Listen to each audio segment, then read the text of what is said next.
നമ്മൾ തൈറോയിഡിൻ്റെ ടെസ്റ്റ് ചെയ്യുമ്പോഴും തൈറോയിഡിൻ്റെ മരുന്ന് കഴിക്കുകയും ചെയ്യുന്നവർ ഈ കാര്യം വിസ്മരിക്കുന്നത് ഒരുപാട് പേരിൽ കാണാറുണ്ട്. പലപ്പോഴും ആളുകൾ ഇത് ഭക്ഷണമൊക്കെ കഴിച്ചിട്ട് വന്നാണ് TSH, T3, T4 levels test ചെയ്യുന്നത്. എന്നാൽ പറയട്ടെ, TSH എന്ന് പറയുന്ന ഹോർമോൺ ഭക്ഷണം കഴിക്കുന്നതോടുകൂടി സപ്രസ്ഡ് ആയി പോവുകയാണ് ചെയ്യുന്നത്. തൈറോയിഡ് പ്രശ്നങ്ങളുള്ളവർ പ്രത്യേകം ശ്രദ്ധിക്കേണ്ട ഒരു പ്രധാനപ്പെട്ട കാര്യം, പലപ്പോഴും മിസ്റ്റേക്ക് വരുത്തുന്ന ഒരു സംഗതി കൂടിയാണ്. നമ്മൾ തൈറോയിഡിൻ്റെ ടെസ്റ്റ് ചെയ്യുമ്പോഴും തൈറോയിഡിൻ്റെ മരുന്ന് കഴിക്കുകയും ചെയ്യുന്നവർ ഈ കാര്യം വിസ്മരിക്കുന്നത് ഒരുപാട് പേരിൽ കാണാറുണ്ട്. അതിലെ ഏറ്റവും പ്രധാനപ്പെട്ട സംഗതി, നമ്മൾ ഈ ടെസ്റ്റ് ചെയ്യുന്നതും മരുന്ന് കഴിക്കുന്നതും വെറും വയറ്റിൽ വേണം എന്നുള്ളതാണ്. പലപ്പോഴും ആളുകൾ ഇത് ഭക്ഷണമൊക്കെ കഴിച്ചിട്ട് വന്നാണ് TSH, T3, T4 levels test ചെയ്യുന്നത്. എന്നാൽ പറയട്ടെ, TSH എന്ന് പറയുന്ന ഹോർമോൺ ഭക്ഷണം കഴിക്കുന്നതോടുകൂടി സപ്രസ്ഡ് ആയി പോവുകയാണ് ചെയ്യുന്നത്. അപ്പോൾ നമ്മൾ ഭക്ഷണം കഴിച്ചിട്ട് ഈ തൈറോയ്ഡ് ടെസ്റ്റ് ചെയ്തുകൊണ്ട് യാതൊരു പ്രയോജനവുമില്ല. അതിൻ്റെ ലെവൽ വ്യത്യാസപ്പെട്ടിരിക്കും. അത് വെച്ചിട്ട് നമുക്ക് ട്രീറ്റ്മെൻറ്റിൽ ഒരു തരത്തിലുള്ള മോഡിഫിക്കേഷനും വരുത്താൻ പറ്റില്ല. അതേപോലെ തന്നെയാണ് നമ്മൾ തൈറോക്സിൻ മരുന്ന്, അതൊരു മരുന്നല്ല, ഹോർമോൺ ഗുളികയാണ്. ഈ ഹോർമോൺ കഴിക്കുന്നതാണെങ്കിലും വെറും വയറ്റിൽ ചെയ്യണം എന്നുള്ളത് പ്രത്യേകം ഓർമ്മിപ്പിക്കുകയാണ്. കാരണം ഈ TSH എന്ന് പറയുന്ന ഹോർമോൺ അത് ഹൈപ്പോതലാമസിൽ നിന്നുണ്ടാകുന്നതാണ്. അത് തൈറോയിഡിൽ നിന്നുണ്ടാകുന്ന ഹോർമോൺ അല്ല എന്നുള്ളതാണ് പ്രത്യേകം ഓർക്കേണ്ടത്. തൈറോയിഡ് സ്റ്റിമുലേറ്റിംഗ് ഹോർമോൺ എന്നാണ് ഈ ഹൈപ്പോതലാമസിൻ്റെ നിന്ന് ഉണ്ടാകുന്ന, നമ്മുടെ പിറ്റ്യൂട്ടറി ഗ്ലാൻഡിൽ നിന്നുണ്ടാകുന്ന ഈ TSHൻ്റെ മുഴുവൻ പേര്. ഈ TSH കൂടുതലായിട്ടുണ്ടാകുന്നത് എപ്പോഴാണ്? തൈറോയ്ഡ് ഗ്ലാൻഡിനെ സ്റ്റിമുലേറ്റ് ചെയ്ത് തൈറോക്സിൻ ഹോർമോൺ കൂടുതലായിട്ട് ഉൽപ്പാദിപ്പിക്കാൻ വേണ്ടിയാണ്. നമുക്കറിയാം, നമ്മുടെ ഹൈപ്പോതലാമസിൽ നിന്നാണ് ഈ ഹങ്കറിൻ്റെ ഇമ്പൾസ് വരുന്നത്, അതായത് വിശപ്പിൻ്റെ ഇമ്പൾസ് വരുന്നത്, നമുക്ക് ഉറക്കം ഉണ്ടാക്കുന്നത്, സെക്സ് ഡ്രൈവ് വരുന്നത്, ഇതുപോലുള്ള പല കാര്യങ്ങളും ഹൈപ്പോതലാമസാണ് റെഗുലേറ്റ് ചെയ്യുന്നത്. എന്ന് പറഞ്ഞതുപോലെ ഈ പറഞ്ഞ വികാരങ്ങളെല്ലാം ഉണ്ടാക്കുന്നത് പോലെ ഈ തൈറോക്സിൻ ഹോർമോൺ ഉണ്ടാക്കാനായിട്ടുള്ള സ്റ്റിമുലേഷൻ ഈ TSH ഹോർമോൺ റിലീസ് ചെയ്യുന്നത് വഴി നമുക്ക് ഉണ്ടാവുകയാണ് ചെയ്യുന്നത്. അതുകൊണ്ട് തന്നെ ഫുഡ് വെച്ചിട്ട് ഇതിനെ സപ്രസ് ചെയ്ത് കളയാതിരിക്കാനായിട്ട് നമ്മൾ തൈറോക്സിൻ ഹോർമോൺ വെറും വയറ്റിൽ കഴിക്കുക. അതേപോലെ തന്നെ നമ്മൾ ടെസ്റ്റ് ചെയ്യാൻ പോകുമ്പോൾ വെറും വയറ്റിൽ തന്നെ ടെസ്റ്റ് ചെയ്യുക. അത് ഒരു ചായ പോലും കുടിക്കുന്നതിന് മുമ്പ് പോയി ടെസ്റ്റ് ചെയ്യുന്നതാണ് ഏറ്റവും നല്ലത്. കാരണം ഇത് കഴിച്ചു കഴിഞ്ഞിട്ട് പോകുമ്പോഴത്തേക്കും ഇതിൻ്റെ ഹോർമോൺ ലെവലിൽ വ്യത്യാസം വരും. അതുകൊണ്ട് ഇതുവരെ ഫുഡ് കഴിച്ചിട്ടാണ് നോക്കിയിട്ടുള്ളവരാണെങ്കിൽ അത് ഒന്നുകൂടെ റിപ്പീറ്റ് ചെയ്ത് നോക്കിയെന്നാലും തെറ്റില്ല. TSH, T3, T4, പിന്നെ ആൾക്കാർ ടെസ്റ്റ് ചെയ്യുന്ന ഒന്നാണ് ആൻറ്റിബോഡി.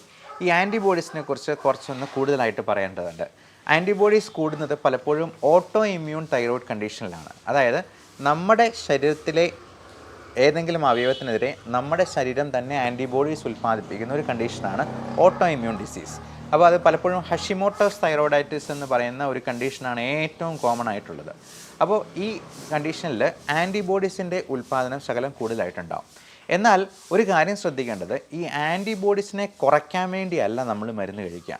നമ്മൾ എന്നാ മരുന്ന് കഴിച്ചെന്നാലും, അത് ഏത് മരുന്ന് കഴിച്ചെന്നാലും ആൻറ്റിബോഡീസിൻ്റെ ലെവൽ അങ്ങനെ തന്നെ നിൽക്കുകയും ചെയ്യും. പക്ഷേ നമ്മുടെ സിംറ്റംസ് എന്തെങ്കിലുമൊക്കെ ഉണ്ടോ, അത് കുറഞ്ഞു വരുന്നുണ്ടോ എന്നുള്ളതാണ് നോക്കേണ്ടത്. ഇപ്പോൾ സിംറ്റംസ് ഒന്നും ഇല്ലാതെ ചിലപ്പോൾ ആൻറ്റിബോഡീസ് കൂടിയിരിക്കാം. അങ്ങനെയുള്ളവർക്ക് തൈറോയിഡിൻ്റെ ലെവൽ നോർമലാണ്, നമ്മൾ തൈറോയിഡിന് നൊഡ്യൂളൊന്നും ഇല്ല, അൾട്രാസൗണ്ട് സ്കാൻ ചെയ്തതിൽ കുഴപ്പമൊന്നും ഇല്ല എന്നുണ്ടെങ്കിൽ യാതൊരു തരത്തിലും പേടിക്കേണ്ട കാര്യമില്ല.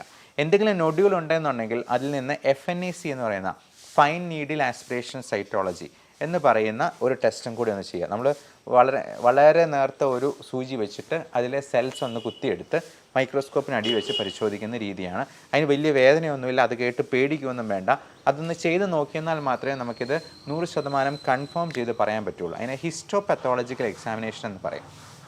അപ്പോൾ അതുവഴി ഇതെന്ത് പ്രശ്നമാണ്, ഇത് ക്യാൻസറസ് ആയിട്ടുള്ള ഗ്രോത്ത് വല്ലതും ആണോ എന്ന് സംശയം ഉണ്ടെങ്കിൽ അതങ്ങ് ഒഴിവാക്കി കളയാൻ വേണ്ടി ഈ ടെസ്റ്റും കൂടെ ചെയ്യുന്നത് നല്ലതായിരിക്കും.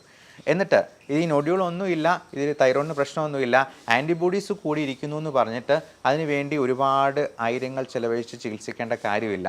നിങ്ങളുടെ അസുഖങ്ങൾക്ക് ഒന്നുമില്ല എന്നുണ്ടെങ്കിൽ അത് ആ പ്രശ്നത്തിന് വേണ്ടി നമ്മൾ ആൻറ്റിബോഡീസ് കൂടി ഇരിക്കുന്നു എന്ന് മാത്രം പറഞ്ഞ് ചികിത്സയ്ക്ക് പുറകെ പോകാതിരിക്കുക. രണ്ടാമത്തെ കാര്യം, ഈ ആൻറ്റിബോഡീസ് ഉണ്ടാകാനായിട്ടുള്ള പ്രധാനപ്പെട്ട കാരണം നമ്മുടെ ഭക്ഷണത്തിൽ തന്നെയുള്ള ഇൻടോളറൻസ് ഉണ്ടാകാം. പലപ്പോഴും ഈ ഓട്ടോ ഇമ്മ്യൂൺ ഡിസീസസിനെല്ലാം പല ട്രിഗറിങ് ഫാക്ടേഴ്സ് ഉണ്ട്.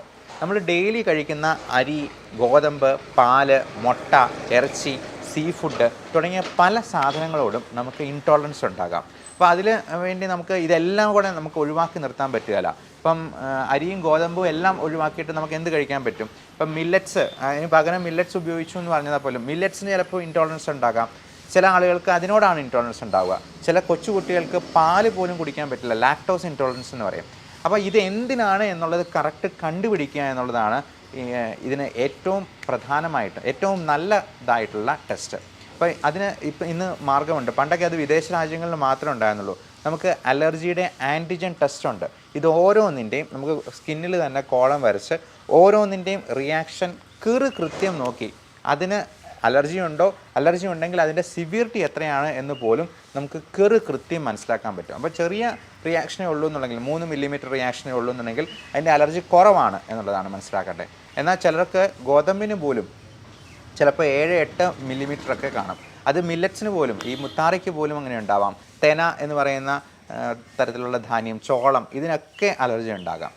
അതുപോലെ പലതരത്തിലുള്ള മറ്റ് ട്രിഗറിങ് ഫാക്ടേഴ്സ് ഉണ്ടാകും. ഇപ്പം നമ്മൾ വീട്ടിൽ വളർത്തുന്ന നായ, പൂച്ച തുടങ്ങിയ അതിൻ്റെ രോമങ്ങൾ, പൊടിച്ചെള്ള്, അതായത് ഈ ഡസ്റ്റ് മൈറ്റ്സ് എന്ന് പറയുന്നത് തന്നെ 3 വെറൈറ്റി നമ്മൾ ഇതിൽ ടെസ്റ്റ് ചെയ്ത് നോക്കും. അതേപോലെ ഇപ്പം എൻ്റെ ടെസ്റ്റ് ഞാൻ ചെയ്തതിൻ്റെ ചിത്രം നമുക്ക് ഇത് കാണാവുന്നതാണ്. എനിക്ക് അലർജി ഉണ്ടായിരുന്നത് ഫംഗസിനും 2 തരത്തിലുള്ള മൈറ്റ്സിനും പൊടിച്ചെള്ളിനുമായിരുന്നു. അപ്പോൾ ആ ഫംഗസ് തന്നെ 2 തരത്തിലുള്ള ഫംഗസിനോട് എനിക്ക് അലർജി ഉണ്ടായിരുന്നു. ആ 2 ഫംഗസും എനിക്ക് സ്കിൻ പ്രോബ്ലംസ് ഉണ്ടാക്കിയിരുന്നു. അപ്പോൾ ആ ഫംഗസിന് ഉള്ള ഇമ്മ്യൂണോതെറാപ്പി എടുക്കുകയാണ് ഞാൻ ചെയ്തത്. ഇമ്മ്യൂണോതെറാപ്പി എന്ന് പറഞ്ഞാൽ നമ്മൾ ഇതിൻ്റെ തുള്ളി മരുന്നുകളായിട്ട്, പണ്ടൊക്കെ അത് ഇഞ്ചക്ഷനായിട്ടായിരുന്നു, ഇപ്പോൾ അത് തുള്ളി മരുന്നായിട്ടോ അല്ലെങ്കിൽ സബ്ലിംഗ്വൽ ടാബ്ലറ്റ് ആയിട്ടോ കൊച്ചു കുട്ടികൾക്ക് മുതലേ നമുക്കത് കൊടുക്കാവുന്നതാണ്. തീരെ കുഞ്ഞു വാവമാർക്ക് പോലും ഈ തുള്ളിമരുന്ന് കൊടുക്കുന്ന വഴി നമ്മുടെ ഈ അലർജിയെ, ഇൻടോളറൻസിനെ പൂർണ്ണമായിട്ടും മാറ്റിക്കളയുന്ന രീതിയാണ്. അത് നമുക്ക് ഒഴിവാക്കാൻ പറ്റാത്ത സംഗതികൾക്കാണ് ഈ ഇമ്മ്യൂണോതെറാപ്പി കൊടുക്കുക. അപ്പം പേഷ്യൻറ്റിൻ്റെ കോപ്പറേഷനും നമ്മൾ കൃത്യമായിട്ടുള്ള ചികിത്സയും ചെന്ന് കഴിയുമ്പോഴത്തേക്കും നമ്മുടെ ടെസ്റ്റ് നടത്തി കണ്ടുപിടിച്ച് പേഷ്യൻ്റ് ഇതെല്ലാം അവോയ്ഡ് ചെയ്യുകയും നമ്മൾ ഈ ട്രീറ്റ്മെൻറ്റും കറക്റ്റായിട്ട് കൊടുക്കുകയും ചെയ്യുന്നാൽ എല്ലാ വിധത്തിലുള്ള അലർജിയും, ഇൻടോളറൻസും, ഓട്ടോ ഇമ്മ്യൂൺ കണ്ടീഷൻസും നമുക്കൊരു 90% മാറ്റിയെടുക്കാം. അത് സ്റ്റഡീസ് വെച്ച് പ്രൂവ് ചെയ്തിരിക്കുന്നത് 81%. കൃത്യമായിട്ടുള്ള കണക്കുകളുണ്ട് അതിന്. പല രീതിയിലുള്ള ക്ലിനിക്കൽ ട്രയൽസ് ഉണ്ട്. നിങ്ങൾ ഗൂഗിളിൽ സെർച്ച് ചെയ്യുന്ന അറിയാം. ഇമ്മ്യൂണോതെറാപ്പി എന്ന് പറയുന്ന പുതിയ ട്രീറ്റ്മെൻറ്റ്, ഇന്നോവേറ്റീവ് മെത്തേഡിനെ കുറിച്ച് നിങ്ങളൊന്ന് ഗൂഗിൾ ചെയ്ത് നോക്കുക, അതിനെക്കുറിച്ച് കൂടുതൽ പഠിക്കുക. എന്നിട്ട് അങ്ങനെയുള്ള പുതിയ മെത്തേഡ്സിലേക്ക് നമുക്ക് നോക്കാം. അതുവഴി നമ്മുടെ അസുഖങ്ങൾ, പലപ്പോഴും പല കണ്ടീഷൻസിനും ഈ പറയുന്ന ഓട്ടോ ഇമ്മ്യൂൺ ട്രിഗറിങ് ഫാക്ടേഴ്സ് ഉണ്ടാകാം, അലർജിക് ഫാക്ടേഴ്സ് ഉണ്ടാകാം. അത് പൂർണ്ണമായിട്ടും ഒഴിവാക്കുന്നതിലൂടെ നമുക്കതിനെ നന്നായി കൺട്രോൾ ചെയ്യാനും കഴിയും.